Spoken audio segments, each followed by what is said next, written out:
Hi, everyone. I decided to come out with a quick video just in response to a couple of people that were discussing Amelia Earhart in my videos. Specifically, one of the person's name was ES, and he had asked me if I knew about Niku Mararu. I hope I'm pronouncing it right. As related to Amelia Earhart. Yeah, I know what that is. That's where this group, Tigar, which is run by a guy named Rick, who's been searching for, I don't know, like 30 years for Amelia Earhart. That's where they primarily believe that the Amelia Earhart went down on that island. I don't agree with it. And I explained already why in my video. I don't think they went down that far south. I think that they went down maybe 150 miles south of where Baker Island is. So they were maybe 50 miles south of the equator. And I believe they went down in a coral reef. One of the things that I wanted to mention was there's a guy named Mike Kammerer.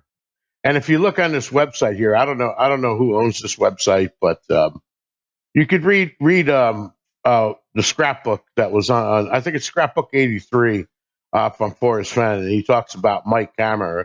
Mike Kammerer was worth like $75 million more. That's what he had left, according to Forrest Fenn, in his account in Jackson, Wyoming. He was one of the people who was interested in Amelia Earhart, along with Forrest Fenn. In fact, Mike was so interested in it that he always had an airplane ready to go and money ready to go for people that came up with a position that they thought Amelia Earhart's plane went down. And he would go out there and investigate it. In fact, I believe that he also funded a lot of Rick from Tigar. He funded a lot of his trips. I can't say that for sure, but I've heard that he did. I don't see no reason why he wouldn't, because Tigar here is the Earhart project. It's one. It's not the place. It's one of the places that they discuss it. You know, because just like Forrest Fenn, there are people that disagree with each other.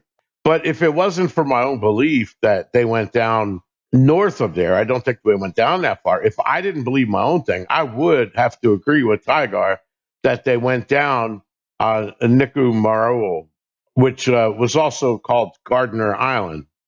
I wasn't aware that it was called Gardner Island until ES brought that to my attention. But Fred Noonan was the navigator and for Amelia Earhart, and you guys can go look at my videos, and you can look on here for plenty of information. You can't post in their forums though; you have to pay money and become a member. I don't know if it's a yearly payment or whatever, but you can't post. All you can do is read the forums. If you want to post, you have to pay him. Anyway, now that I'm discussing Amelia Earhart, let me show you a couple things that I did, because I fired up the Stellarium and I went in there and I set my position to Howland Island, which is the location that Earhart was headed to. When they never made it there, but I set my position there because the last time they reported on their radio, they claimed they were within 100 miles of Howland. So I put myself on Howland Island, and I set the date back to July 2nd, 1937, because I wanted to see the sky. So let me show you what the sky looked like from that position at 5:45 in the morning, which is when the sun rose, on that day that they went down. Now remember that Fred Noonan was using the sky for his navigation because they're in the middle of the ocean. There are no beacons, there's no radar, there's nothing. And he would just use dead reckoning, and then he would try to obtain a fix in order to confirm or adjust his dead reckoning. Unfortunately, they were never able to get an accurate fix throughout the night. So I believe that his navigation got progressively worse. It put him south of the equator of where they thought they were. So they started traveling north and south to find an island, and they ran out of gas trying to do that for 2 hours. So if you go to Baker Island, which is just south of Howland, and you draw a line southeast of Baker Island, roughly 100, 150 miles long, you'll see what look like islands. They're not islands. Those are coral reefs. So the water is only like 1 foot deep there. But the moon on that day that they went down was directly overhead. Now, the moon controls the tides on Earth. If the moon is directly above you, directly below the moon is low tide. And the tide could fluctuate by a lot of depending on where you are. In the middle of the ocean, it tends to be somewhere around 1 to 3 feet. That'll be the difference between high and low tide. So if the moon was directly over them, the ocean where that coral reef is would have been roughly 3 feet lower than what it is. So if the coral reef is normally 1 foot below the water line, it would have been 2 feet above the water line. And certainly from a distance off an horizon, it would look like an island until you approach it. Then you would say, oh, it's just the reef. But if you were going to bring the plane down, in my opinion, it would make sense to bring it down in shallow water, not in the deep. So they would bring it down as close as they could, and they would swim there and try to hang out. And then eventually, of course, they didn't get rescued in time. They who knows what happened. That's what I believe happened. Rick and Tigar believe that they went 300 miles south of Baker, and they landed on that island and basically spent their life there. But they really haven't been able to prove that. The other thing that I kind of runs through my mind is that we knew that island was there, and we had a ship right over at Howland waiting for Earhart. So don't you think that they probably would have, the first thing they would do is check the islands that we know about? It just doesn't make sense that they wouldn't do that. So anyway, I don't want to get into that. Let me just show you what the sky looks like. Okay, so here's what it would look like. Like I said, on July 2nd, 1937 at 5:45 a.m. And I'm using GMT, so this, and I'm adjusting for the local time. There's 12 hours difference. So this would have been what the sky looked like if there was no clouds or anything, and you were looking east and you were standing on Howland Island. You can see the sun rising here. You know, the sun's going to come up like this. And you can see all of the stars that would have been in the east section of the sky at that time. And he definitely would have been looking for the sunrise. And if I remember, I'm going off memory here, I think this would have been roughly an azimuth of 67 degrees from north. So everything checks out. It's 67 degrees from north, but that's assuming you're at Howland Island. I believe that they were south, and also he would have not been on Howland Island when the sun rose. They would have been somewhere probably south, and probably south of the equator and east of the anti-meridian when the sun rose. They wouldn't have been at Howland because by the time they got to Howland and the time they sent the last message was 3 hours after the sun rose. So the sun was up at that time. So when they were looking for the island, but that's what it looked like facing east at this time. Okay, here's looking east, but I went straight up.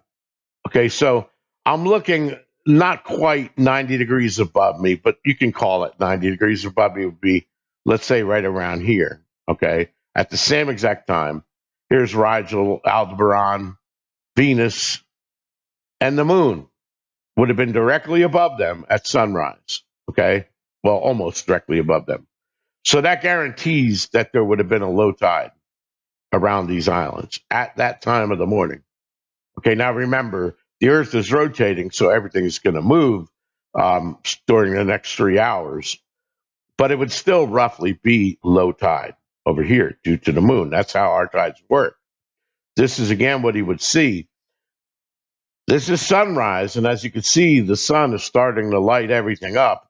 So the moon, you would see it at sunrise, but you may be able to see it a few hours after that until the sun kind of dominates the sky, right? So those are the stars, for any of you doing research, that would be looking east still, but up at an angle so that you can see the moon. Okay, here at sunrise, so you can see Polaris, which is the North Star. Now, one thing I want to keep in mind that if they were south of the equator, and you got to remember the sun's coming up, so the effect of the atmosphere is the sky isn't going to look like this. This is going to be much dimmer, and also the further south from the equator, the lower this goes.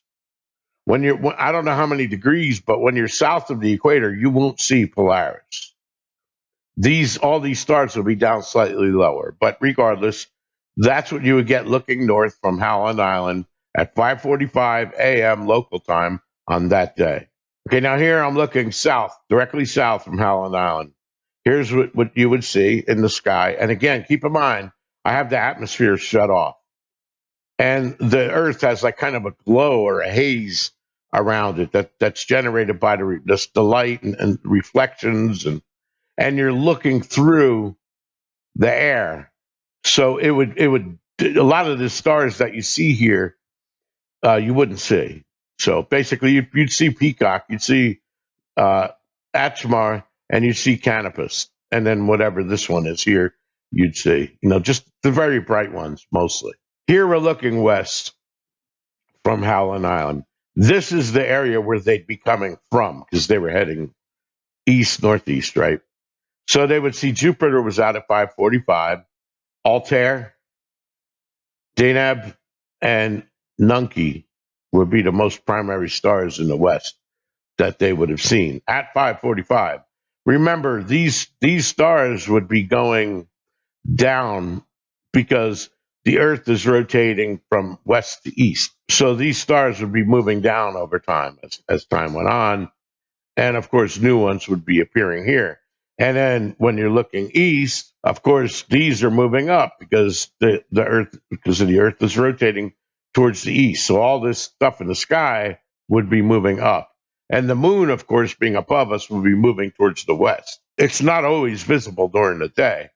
And I'm assuming that, like I said, the sky was relatively clear. And when they were flying at 8,000 feet altitude, that maybe there were no clouds above them. If there were, then that throws all of that off. You're not going to be able to see. And we know that there were storms there. It's a stormy area of the ocean. That could have been one of the reasons why his position went off too. I didn't go so far as to look at the weather because apparently the weather reports that they were getting were none of them were from exactly this location. Let me rephrase that. None of the weather reports were from the exact location that they were flying. They were giving a weather report for Howland Island, which is where I'm at now. But remember, that's their destination. If they were here, they wouldn't care what the weather was, right? Unless they couldn't see the island.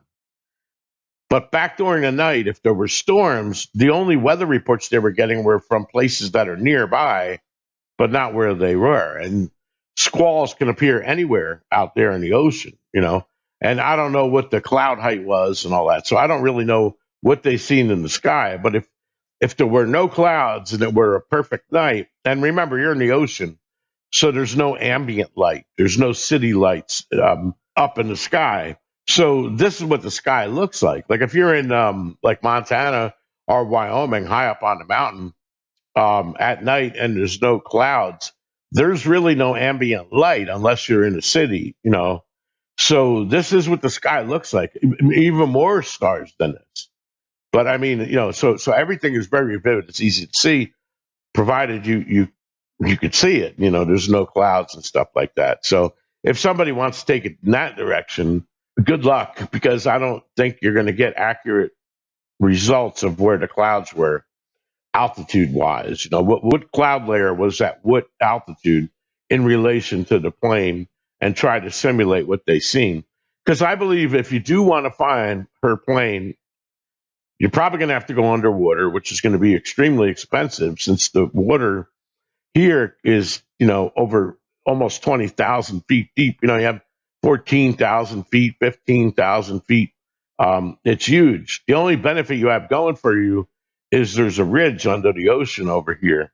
And that's what spawns all those islands that you have, kind of like a mountain coming up from the ocean floor. But you're going to have to go underwater.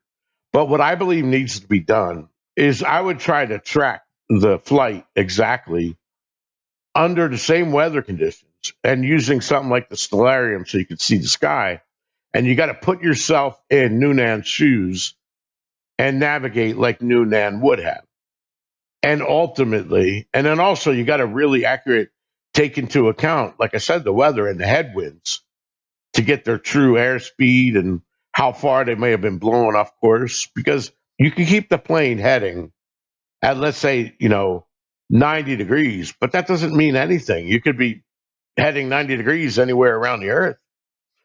You could be blown south, and that happens to all planes, even huge commercial airliners. They look but nowadays they have computers that'll correct for the wind.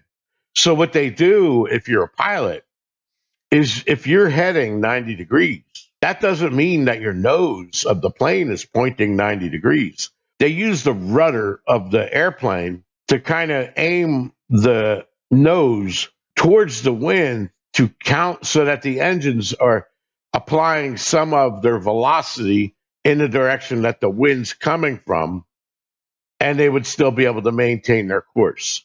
So if you can imagine it like to an extreme, the plane is a 90-degree east it's heading. It's moving 90 degrees to the east. But if you look at the nose, let's say the nose was, as an extreme, would be aimed at 45 degrees. I mean, so the plane looks like it's skidding sideways through the sky. Now, that's an extreme example. That's not reality.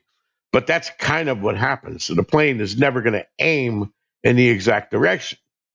So you got to remember that your compass on there, your magnetic compass, is going to be pointing to magnetic north, which is based on the direction of the nose. That has nothing to do with the direction that your plane is actually moving in. If you were in outer space, you could be moving west to east and have your plane facing west, and you're moving completely backwards because there's nothing up there. There's no atmosphere. There's nothing to control you. Got to keep that kind of stuff in mind, and that's what would throw the plane off. Okay, let me kind of give you an idea when they were getting fixes. Like I said, when they were roughly here, heading this way, all the way from here to right around here, it was dark all night. So this, when the sun rose over here at 5:45 that I just showed you, they would have been back here. Okay. And then over the next 3 hours, or the next 2 hours, basically they were reporting 200 miles out, 100 miles out. I believe that they were actually down here. Niku Mararu was down here. Okay.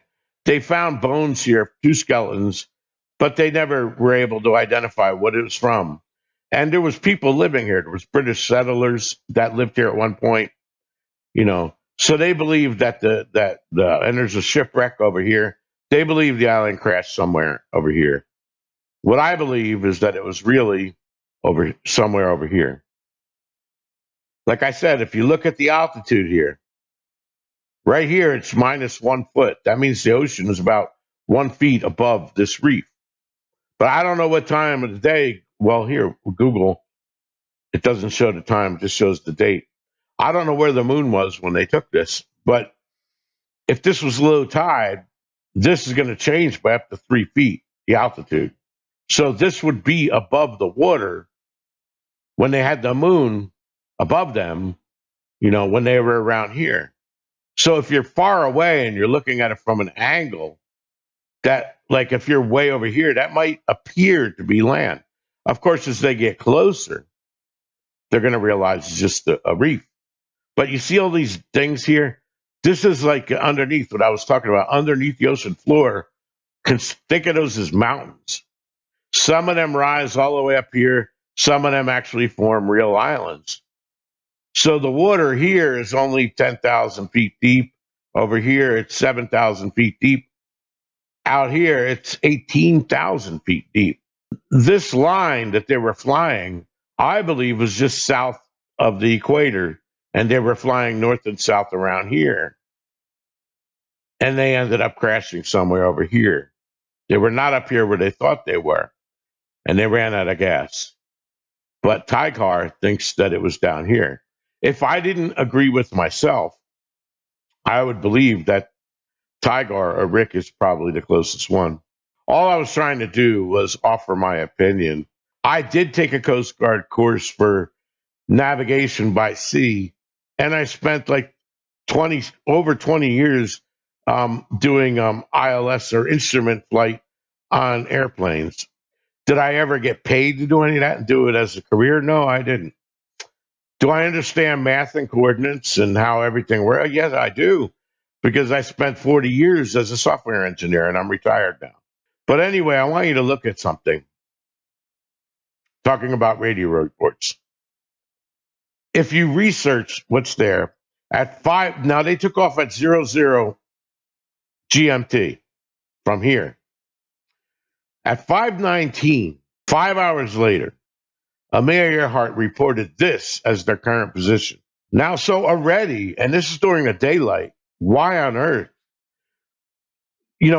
Professionals have looked at this and they said, no, in 5 hours, she would have been way past this. So what they believe is that Amelia Earhart made a mistake. So they deduced that her position was really over here at 519. And they made a correction. So they think that she was here. Obviously, their intended flight path was to come like this. So just common sense would tell you if she reported here and they already have this much error, now that might be a simple mistake, that's how you write that off.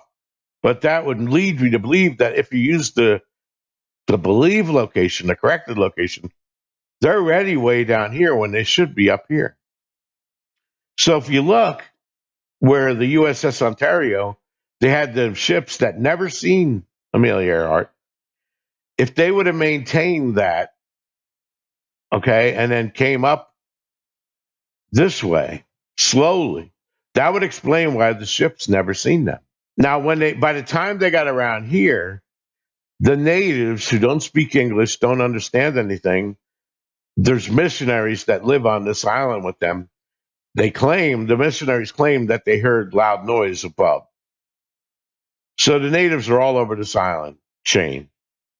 So that puts them somewhere at least around here. And that's assuming this is true and accurate. We don't know that. So if you look at that from the whole standpoint of this flight, okay, they didn't get high up enough north. They weren't on this heading at this location where they wanted to be to hit Howland Island. They ended up too far south. So I believe that, like I said, they were down here, okay? They came down and then they headed up and then they went over this way and they went somewhere down here. Now remember, you're a pilot. You're Amelia Earhart. You're here. If you are actually here, okay, and the sun's up now, but you're in the middle of the ocean, you don't see anything because look, I'm up at 444 miles. Let's go down to 8,000 feet. There's 8,000 feet. That's what they would see out of the plane when they're moving like this. Okay? They're not going to see what you're looking at Google Earth. Let's say they thought they were up here, but they were really down here.